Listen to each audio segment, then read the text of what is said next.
আসসালামু আলাইকুম। আমরা এখন দেখব কিভাবে আমরা আমাদের ফেসবুক প্রোফাইল পিকচারের জন্যে একটা 100 ইয়ার সেলিব্রেশন ফ্রেম যুক্ত ইমেজ রেডি করতে পারি। তো এটার জন্য আমরা প্রথমে চলে যাব আমাদের ওয়েবসাইট nrpps.com। এখানে যাওয়ার পর আমরা এই যে নিচে ডান পাশে একটা বাটন দেখতে পাচ্ছি ফটো ফ্রেম নামে। এই ফটো ফ্রেমের উপরে আমরা ক্লিক করব। ক্লিক করার পর এখানে আমার সামনে একটা ইন্টারফেস চলে আসবে, যেখানে আমরা দেখতে পাচ্ছি একটি ফ্রেম আছে অলরেডি। তো এখানে নিচে একটা বাটন আছে আপলোড। সো আমরা এই আপলোড বাটনে ক্লিক করব এবং আমাদের যে ছবিটি আছে ছবিটি নিয়ে নিব। আপলোড বাটন থেকে ছবিটি নেওয়ার পরে আমরা এটাকে দেখতে পাচ্ছি আমাদের ছবির মাথাটা কেটে গিয়েছে। তো আমরা এই যে স্কেল নামে যে একটা অপশন আছে, এখান থেকে আমরা আস্তে করে ছোট করে কমিয়ে নিব। কমিয়ে নিলে আমার ছবিটি তৈরি হয়ে গেল। তো আমরা চাইলে ছবির উপর হাত দিয়ে আমরা ডানে বামে বা উপরে নিচে নিতে পারি। তো এভাবে আমরা চাইলে আমাদের ছবিটিকে সুন্দর মতো সেট করে তারপরে সেটাকে ডাউনলোড করতে পারি।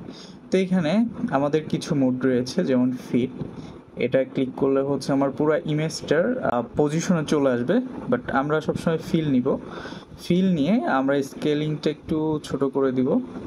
এই গেল, সুন্দর হয়ে গেল। এখন আমরা চাইলে এখান থেকে আমাদের এখন বর্তমানে দুইটা ফ্রেম অ্যাভেলেবল আছে, একটা হলুদ কালারের, আরেকটা হচ্ছে গ্রিন কালারের।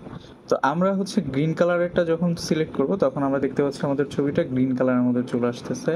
হলুদ সিলেক্ট করলে হলুদ কালারের মধ্যে চলে আসছে। তো আমরা এভাবে চাইলে ফ্রেমটা নিতে পারি এবং আমরা চাইলে এখান থেকে অপাসিটি, অর্থাৎ আমার ফ্রেমটা কতটুকু আসলে ট্রান্সপারেন্ট হবে এই জিনিসটাও আমরা এখান থেকে সিলেক্ট করে নিতে পারি, বা এখান থেকে আমরা অপাসিটি সেট করতে পারি। তো আমরা এটা 100% দিয়ে নিব, যেহেতু এই ফ্রেমের সাথে আসলে আমার এটা যাচ্ছে না অপাসিটিটা। তো আমরা এটা 100% রাখবো। স্কেলিংটা আমরা হচ্ছে আমাদের মতো করে নিব, নিয়ে আমরা এভাবে ছবিটা বসানোর পর আমরা এখান থেকে ডাউনলোড করতে পারবো। যে ডাউনলোড পিএনজি, ডাউনলোড জেপিইজি, যে কোনো একটি ফরম্যাট এখান থেকে ডাউনলোড করলেই হবে। তো আমি যখন ডাউনলোড করলাম, এই যে আমার ফটোটা ডাউনলোড হয়ে গেল, এই যে রেডি।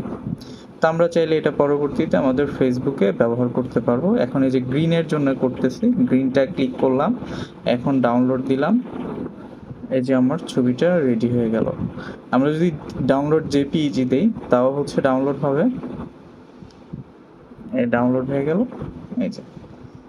বা আমরা যদি চাই যে আমরা ছবিটি ডাউনলোড না করে সরাসরি শেয়ার করব, হোয়াটসঅ্যাপে দিব বা বিভিন্ন ফেসবুকে পোস্ট করব, তো আমরা চাইলে এখানে যে শেয়ার বাটনটি আছে শেয়ার বাটনে ক্লিক করেও আমরা আমাদের যে কোনো অ্যাপে এটা শেয়ার করতে পারি। ধন্যবাদ।